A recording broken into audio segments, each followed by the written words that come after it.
Welcome to Healthcare's Missing Link, a weekly podcast to help you uncover hidden things that steal your health. Thanks for joining us today. Here's your host, Dr. Mark Sherwood. Today, it is my distinct honor and privilege to welcome a friend, a mentor, a teacher, an inspirational icon, I call him, Bob Harrison. Thank you, Dr. Increase, for being here with us today. Oh, Mark, this is so great to be on your program, because you've been on our program several times, and it's nice to reverse that. I'm looking forward to our time together. Yeah, it's been great. I mean, and folks, I want you to really tune in and listen intently. Prepare to take some notes, because the wisdom he shared is based upon years and years of experience. Tap into those people who have these special gifts as much as you can, and lean into those people that have these things, because you become like the 5 people you hang out with the most. And that's straight from Mark and Michelle to you, dear people. And so let's dive in. I can't wait, because you've got so much to share. You know, what drove you to become this, all that greeting I gave you? You are a nationally known speaker. What prompted that evolution, if you will? It came as a result of a miracle turnaround we did at a Chrysler dealership in Southern California. When I was going to university, I got a part-time job working at an automobile leasing company, and then became manager of that company. And as a result of our success, one day I was just took a customer's car in to get service at a nearby Chrysler store. And the owner of the dealership was out there in the service drive. And I just asked him how business was. And he just unloaded on me. He said, business has been horrible. Our store's lost money. Every month has been open. The good salespeople have left. We have over 100 of last year's new car models still in stock. And then he says, in fact, this morning I phoned Chrysler to tell them I'm closing the store. And I said, well, he said, how's your business? And I said, we just had a record-breaking month. He said, come in the office. And 15 minutes later, he offered to give me 22% ownership of that Chrysler store if I would leave my leasing company to try and save his business. Now, mind you, I'm just taking over a losing operation that he's decided is going to close.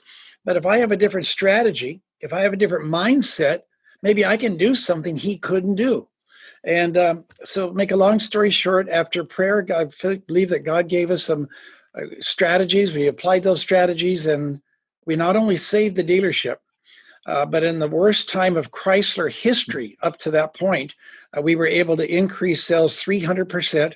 The dealership skyrocketed to the top 10 in Southern California for Chrysler stores. And the following month, I bought the dealership from him. Wow, 300% growth. Yeah, during the gas crisis, with gas lines several football fields long. I mean, you had to be innovative, and you had to insulate yourself from a lot of outside environment, or it wasn't going to happen. And then to be able to buy the store. Once we did the turnaround, he was still in fear, but I now knew what I could do. So I put together a package and bought the store from him. And that's what launched us into the speaking arena.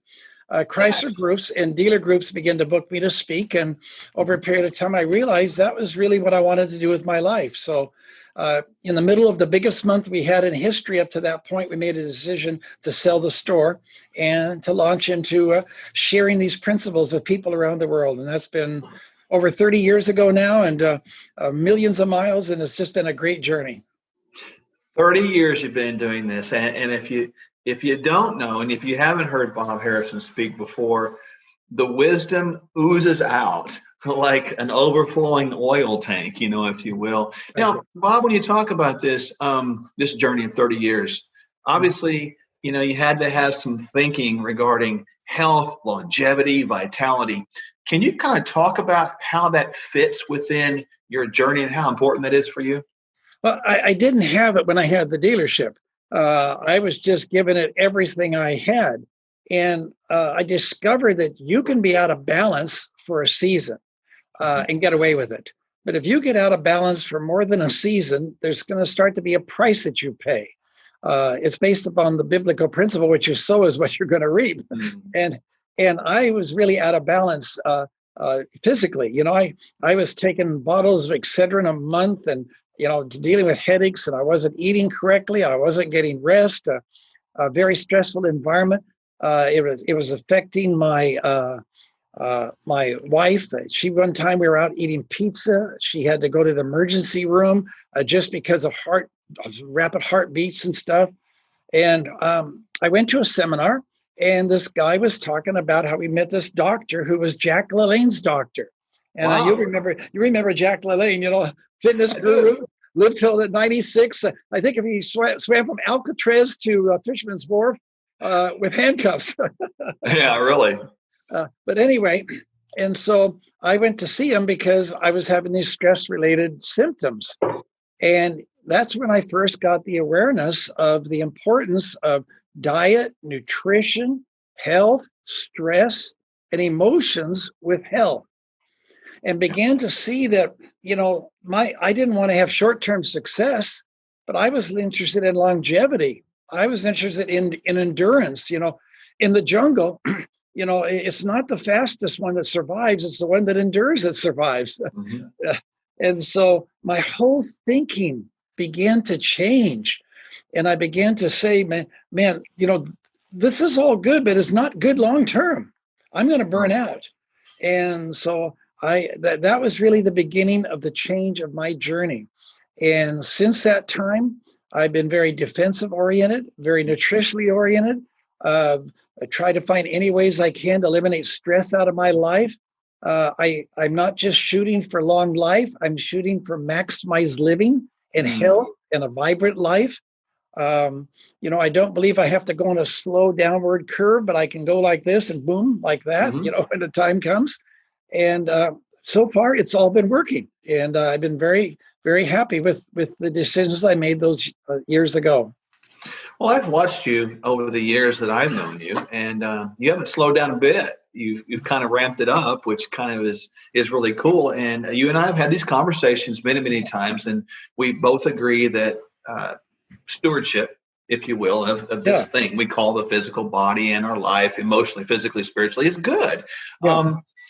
From your experience and your observation, and again, I want to make sure we're putting this in the right parameters.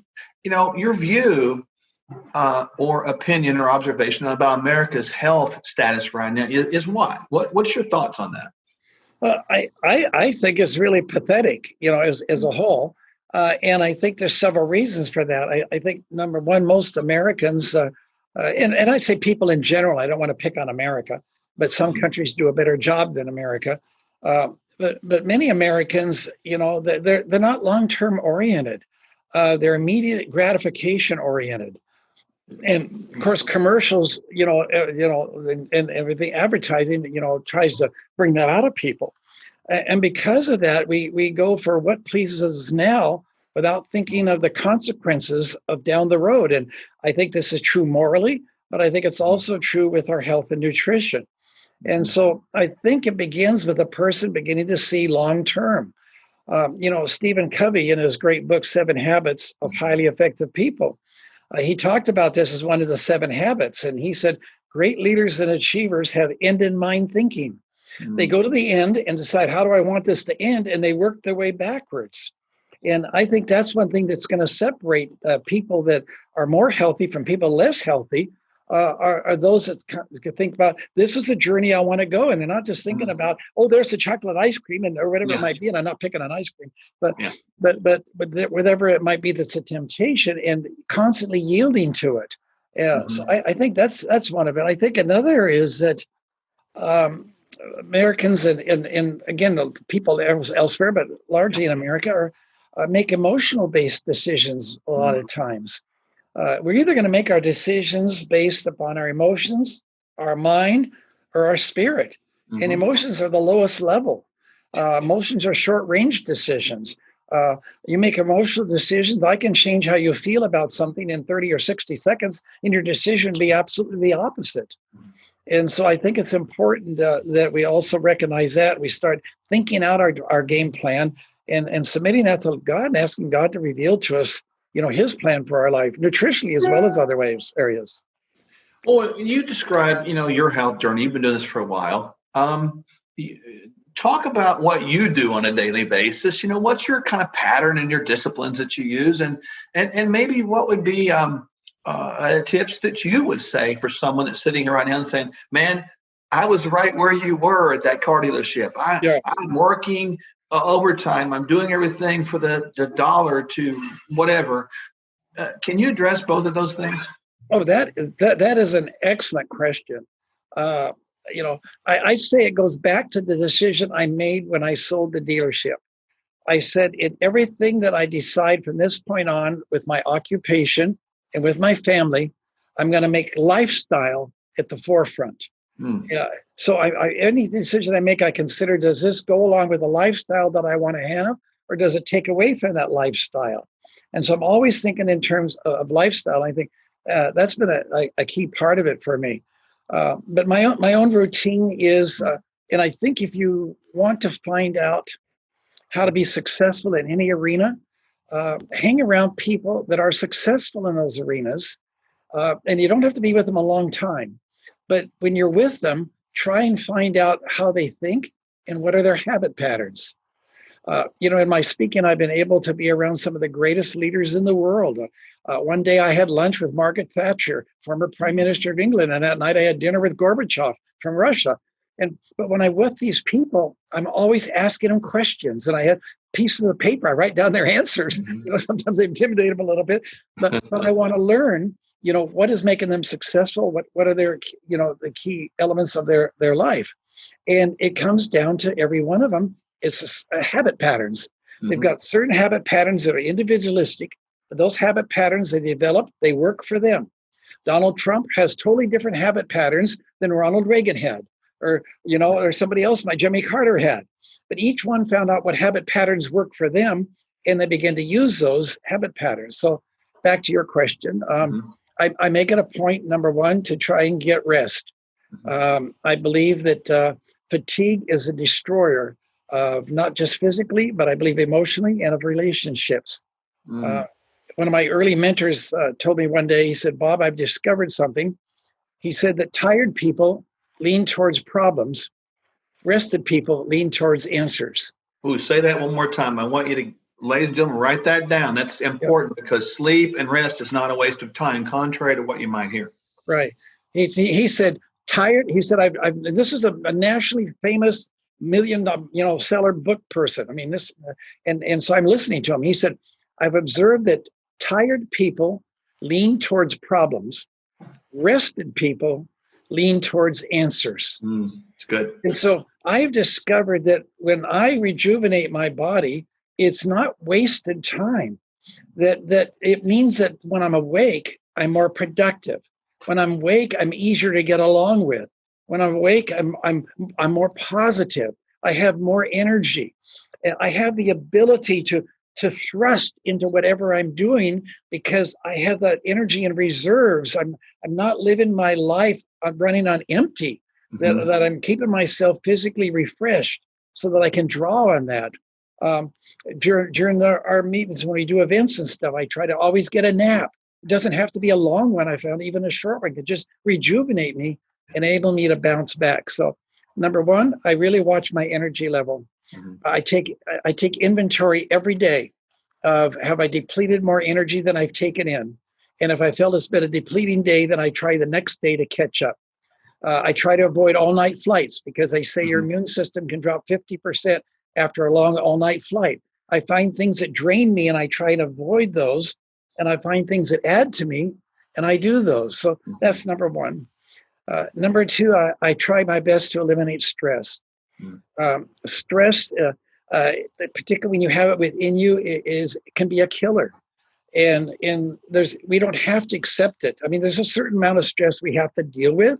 And I recognize that that's part of success, is part of life. But we can find ways to minimize it, avoid conflict, avoid certain situations, avoid certain people, delegate the stress to somebody else. Let my attorney take care of it or somebody else, but I'm not going to handle it. So a second part is I've really tried to reduce stress. Number three, I take supplements every day. You've helped me with that. And it's really helped make a difference. But I've been doing that for 30 some odd years. And you really helped me fine tune on that. But I think that's part of it because as I get older, my body is producing less. That's just a part of aging. So if I can supplement when it's being depleted, then I can keep that energy level going, and I can actually extend my life because of it. So that's part of my habit pattern. Another part, this is my personal belief system, but I start my day with praise and worship. The Bible talks about this, and it said how you begin something, and it makes all the difference in the world. And so it says, enter your gates with thanksgiving and his courts with praise. And so before I get out of bed in the morning, I'll just lay my head in the pillow, and I'll just begin to praise and thank God. Thank God that I'm alive another day. Thank God for health. Thank God for my family. Thank God that I'm involved in something that's making a difference in people's lives. I'm not asking for things. I wake up and want to start my day with gratefulness. Want to start my day with thanksgiving, and I think that's a key part of my life. And then probably the last one is I have a regular exercise program. We live in the Palm Springs area of Southern California now, and many of the homes have golf cart garages, but particularly my development, because we live at La Quinta Country Club. But I don't play golf. Maybe somebody should take off now, but I don't. But so I converted my golf cart garage into an exercise fitness room, and I have a bicycle there. I have a rowing machine. I have weights, and I find out if I make it easy to do rather than have to go somewhere, for me it was easier to be a habit pattern. And so I'll either ride the bike and or do the weight machine and do the rowing machine, or go swimming in the pool. I do 30, 40 laps a day when I do swimming. And that's kind of my exercise routine. So that's kind of my habit pattern that I brought into my life that has given me vibrancy and vitality. It's good because all of those habits that you described, and I can vouch for you. I know you do this, and I can tell you folks, he does model this very, very well. And he even took notes the first time we met. So it was like freaking me out just a little bit, right? But the bottom line is all of those activities you named, they fill you up. They give, they don't take away. And I think that fits that funnel you were talking about, and those things that don't provide a drain, but they provide an infusion of that empowerment. And Bob, along the lines, and again, this is our belief patterns are like, but along the lines of this concept of faith and God and all this stuff, how important does that concept relate to this idea of walking in optimal health or function? I wish I could say that spiritually oriented people are healthier, but I haven't observed that. Right. Just look at raw statistics. It says that some of the least healthy states in America are in the South, and yet they're considered the Bible Belt of America. And so it seems to be there's a separation many times between spiritual growth and people taking care of their physical bodies. And I'm not sure what causes that. I'm not sure if it's they think that God's going to intervene and make up for what they don't do, or if they just don't have that orientation, whatever it is. But unfortunately, I don't see a relationship health-wise between somebody being strong Christian or strong spiritually and being healthy. And it should be. I mean, the Christians should be the healthiest because we should be the ones that are praying and releasing our stress and releasing a lot of the negatives and not walking around with unforgiveness. Yet when you look at it statistically, that's not the case. Well, I agree with you, and totally. It's statistics, observationally and empirically, they don't lie; they tell the truth. And I don't have the answer to either, but I too have observed that same phenomenon. And I think we gotta dive into that more. But when we're talking about the concept of leadership is the ability to influence a group of people, or the opportunity. And it doesn't mean you're going to influence them good or bad. But when you talk about leadership, which you exhibit that, how important is this concept of health, physically, emotionally, and spiritually, just as one? How important is that in that exhibition and communication of leadership? Well, number one, leadership and the ability to influence is greatly reduced after you die. There are exceptions to that. Martin Luther King, because of what he was involved in and because of his message and his dream, He still influences people, but most people, their influence with their family and with others diminishes at death, and some very rapidly. So the longer I live, the greater influence I'm going to have. Plus, I got this concept years ago, and I saw this in other people, that many times their most fruitful years were their latter years, because they spent all these years getting knowledge and wisdom and relationships. And then some of them, they were cut off, and they took all of that to the grave with them. But if they could have lived another 5 or 10 or 15 years, my dad had his first heart attack, I think it was at age 56, and died at 62. And so his influence, a great leader, but it was over to a large degree, except for the people he'd imparted into their lives. And I just said, if I can extend my life, I extend my leadership potential. But not just a matter of hanging on, it's a matter of also hanging on healthy. And I think that's a mindset that people need to get. And that's one thing I love about you two, is what you're doing, you're a ministry. And you're ministering to people in the arena of health, and you're enabling them not just to have greater vitality, but also longevity. We've had some of our partners that have heard you speak at our events, and it's just amazing the change in their lives health-wise. I think one of them lost like 40 pounds in 90 days. And another one, the blood pressure just nosedived. He was taking all these pills and all this medicine. I just was with my daughter-in-law last week up in Washington, and she's been to multiple doctors that haven't been able to help her with a very severe medical condition that can end up taking her life. And she said since she's got around you two, that it's made such a difference. And so I just want to say I compliment you on what you're doing and the importance of what you're doing, because you're extending people's life, and you're giving them vitality. They make a difference and enjoy their kids and their grandkids to a longer time. They're going to be able to involved in weddings and bar mitzvahs and other things that they otherwise would miss because they've made some healthy decisions. Well, I appreciate that, and certainly I'm very honored that you would say that. It's we're all doing our part. Yeah. Our part to give people the best quality of life. And you mentioned something earlier. Is this living like a rectangle instead of living like a wave? That last few years can't be the worst. It's got to be the best. And I hope and pray that our lives are like rectangles, that we're going high and then it drops off, that the death process is very short. That's the way my mother was, Doc. Yeah.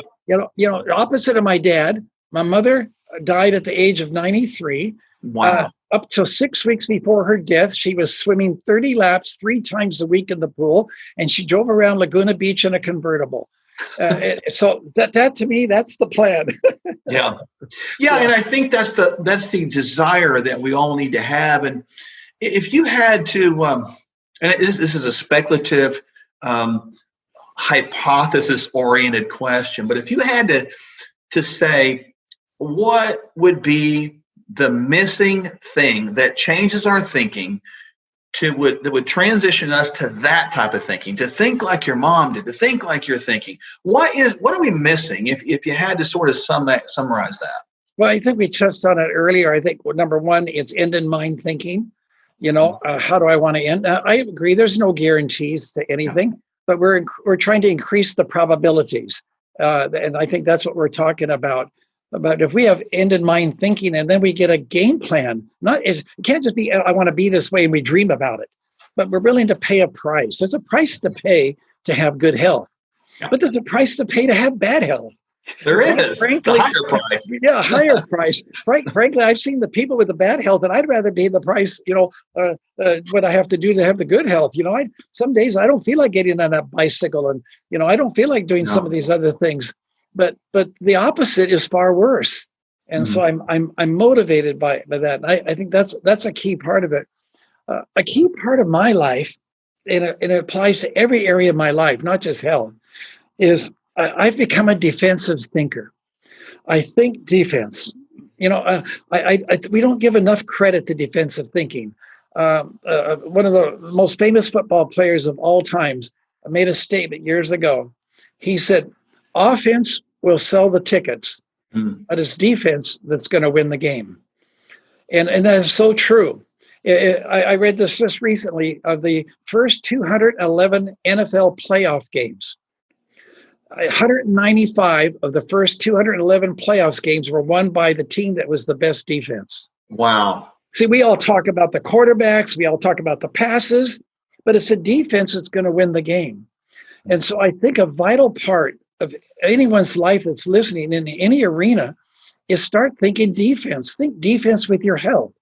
Think defense, in every area of your life. I think defense as I drive. I think defense it applies to any area of my life. And I think as we do that, health comes along with that, and it'll really help us to think in a healthier arena.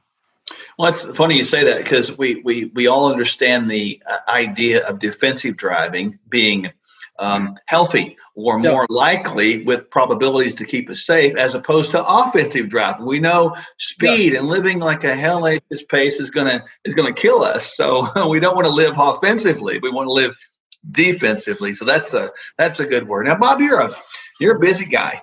I've been around you a lot, and you've always got all this stuff going. I'm like, what? And how does this guy do this? What can you kind of two-part question? Number one, what's the secret to keep you impassioned or going forward? And number two, what are you working on now? What's new for you?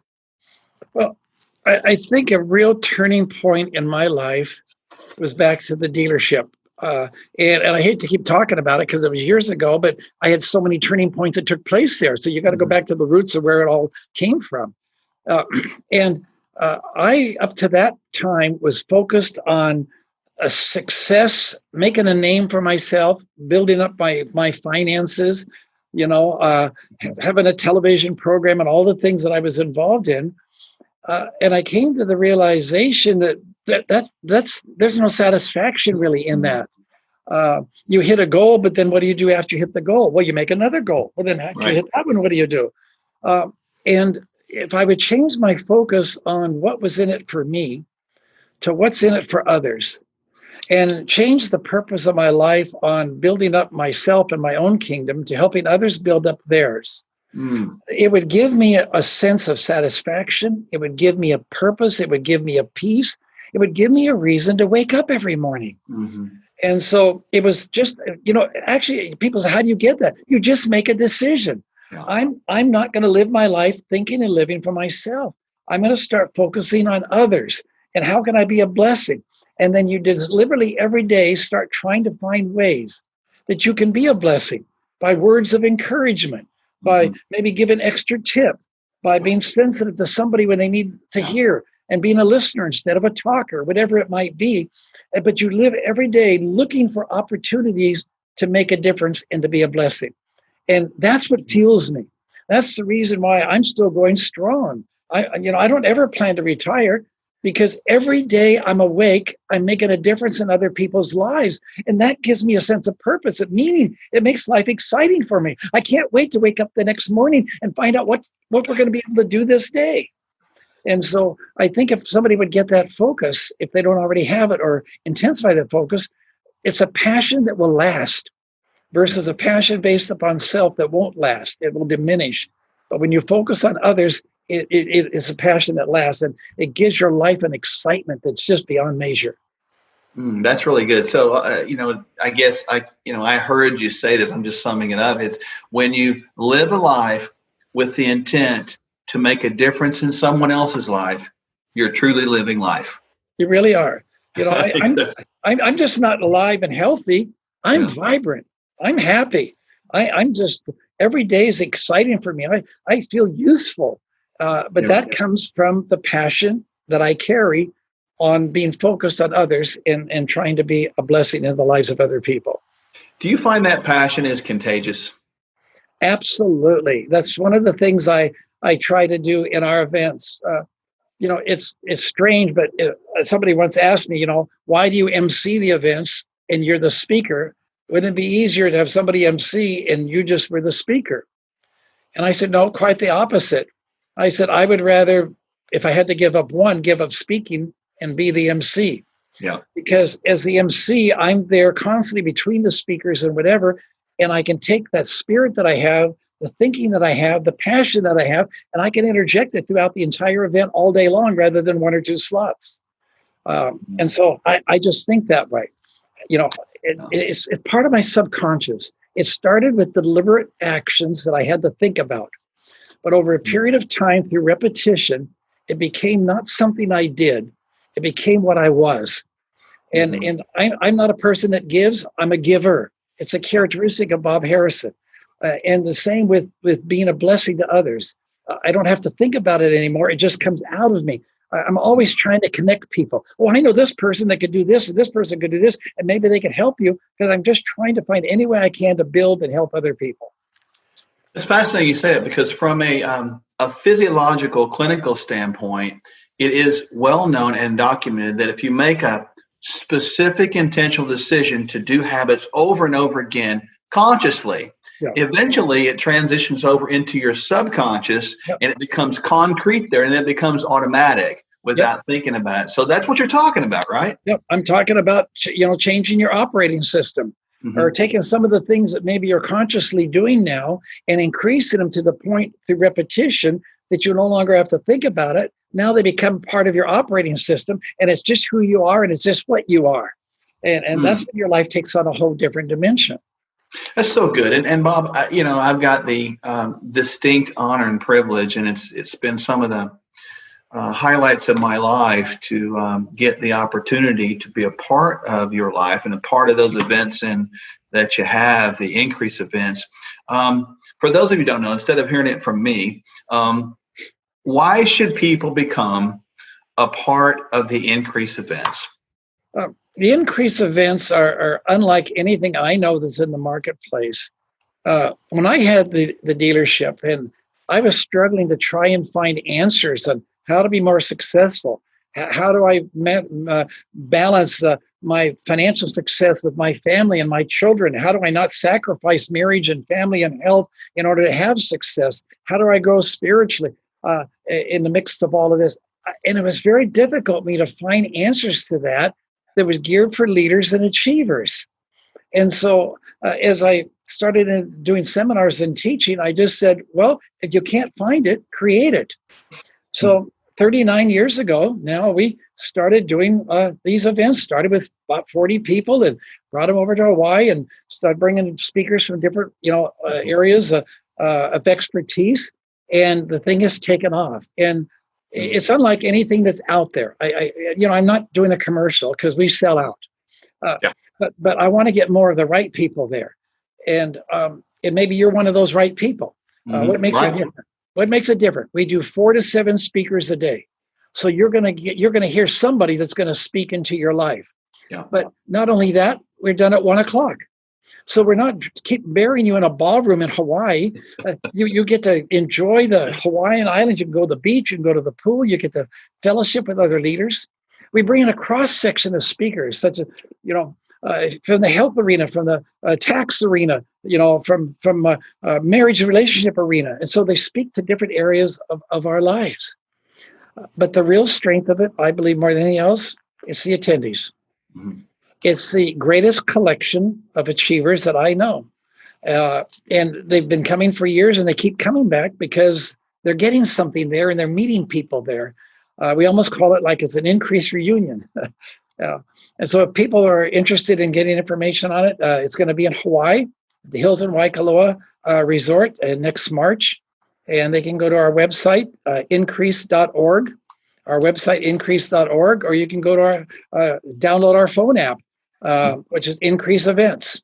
And it'll give you all the information. By the way, one advantage of the phone app, if you want to download it, if you're spiritually oriented, we have taken 50 of my favorite increase verses, and that's a place where you can go and you can read those verses throughout the day or first thing in the morning to start your day off. And so you just go to the App Store and put in Increase Events, and you can get that.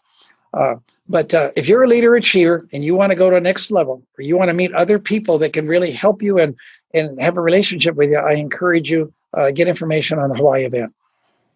Download the app. I just pulled up the Increase Scriptures. The number one scripture, get this, it was mentioned earlier. It's in the Bible, Psalm 100, verse 4. enter his gates with thanksgiving and into his courts with praise. Yep. That's really cool. And that's what you do every morning, first thing. It sure is. And down a few verses is my life theme verse, which is Psalms 115:14. And it says, the Lord will increase you more and more, you and your children. And to me, that sums up what it's all about. It's number one, increasing more and more. And it's not just about me. It's about me and my children, and not just my physical children, but the children that I birth through what I teach and who I pray for and who I interact with. And then the Lord. It's all centered around God and God's power and God's anointing in our life. And I think that, to me, that's the packages of my life is summed up in that verse. Well, now you understand why they call him Dr. Increase. I didn't ask you how you got that name. I did that intentionally because I wanted people to feel and understand in their heart how that ministry is oozing from that concept of increase. It's not just about money. It's about increasing every part of your life, physically, emotionally, spiritually, and growing to become a legacy that is doing something different on this earth. Bob, there's a lot of people. Go ahead. And let me just piggyback with that, if it's okay. Sometimes when you hear somebody speak and you don't know their history, you say, well, they don't know what I've been through. And I want you to know, a few years ago, I was in the hospital room and I saw my wife die. And so, I've had to deal with some real battles.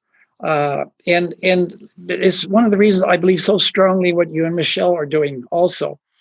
Because when they first diagnosed her, they measured her immune system, her T cells, and she was in the bottom 5% of the population. Because she hadn't been thinking nutritionally and health-wise like I had in doing a program. And it's made me more passionate to believe in what you two are doing and encourage others to do it. I've had the bank come in and freeze my checking account one day when Chrysler was going through a horrible thing. And you got like $100,000 of checks outstanding, and they're not going to honor them. And you got to walk through those things. I've been through some valleys. But what I'm talking about is this lifestyle will give you stability. It will give you the bounce back to be able to not only survive out of those things, but to flourish out of them and then make them a foundation for your future that will actually make you more effective. And so I just really encourage the people, number one, to get a hold of your guys' program, but number two, really take health seriously. Yeah. And when you do that, the rewards are going to be significant and tremendous. It is worth whatever price you have to pay. Oh, that's some strong words. And I thank you enough for sharing part of your life that not everybody knows. You didn't have this silver spoon, if you will. You walk through these battles and these trials, and certainly our trials can make us and shape us and form us into who we are today. There's people out there right now that are hearing perhaps you for the very first time. There's a lot that are hearing for you for the multiple time. But they're out there right now and they're listening intently. You got something encouraging to say to them right now. What is it? Whatever you're facing right now, and I know we're going through a difficult season in this country and literally around the world, as long as you are stronger on the inside than the forces are on the outside, you will not be defeated. And so I would say to you, do whatever it takes to stay strong on the inside, through quoting scripture, through prayer, through having the right relationships, through minimizing maybe how much news you watch and how much negativity you allow to come into your life. But think of yourself every day as an opportunity to make yourself stronger on the inside than the outside. And if you do this, it'll not only enable you to survive, it'll enable you to be a blessing in the lives of others. But beyond that, recognize we serve a God that cares about us, a God that hears our voice. And we can call him. He gave us his phone number, Jeremiah 33:3. Call on me and I will answer. And we can call on him and he's there for us and he will help us. And whatever you're going through today, you're not going through it alone. There's people that will help you, but more than that, God is there to help you. And he can help you survive and flourish and live the life that you want to live. Wow. I think those words right there And I encourage you, ladies and gentlemen, to listen to this broadcast over and over and over again. Let it sink into your heart, your mind, your spirit, and let it create a crop of good habits, good behaviors, good beliefs, good affirmations, and model what Dr. Increase has shared with us today. Bob, thank you from the bottom of my heart for being a part of this broadcast. It means a lot, and thank you for being a part of our lives, and thank you for being my friend. And thank you, too, for your lives and the difference you're making in so many people, and just so excited about your movies and all the different things that you're doing. You're really impacting this generation. It's an honor to be your friend, and honor to have you be a part of our events. Well, it means a lot. And folks, I just really want you again and encourage you to listen to this over and over again. This is a powerful, powerful segment. And as we always say, remember to subscribe. And we're gonna share the links to all his events in the feed below here. So all the information will be below here, so you can catch up in case you missed anything. But subscribe to what's coming next, who's coming next. Like this, we've had some powerful speakers come on here, and there's going to be more to come. I look forward to seeing you next podcast, of course. And remember, don't let those things that are stealing your health bog you down. Discover them, make changes, and have your best health forever. I'm Dr. Mark, and I'll see you next time on Healthcare's Missing Link.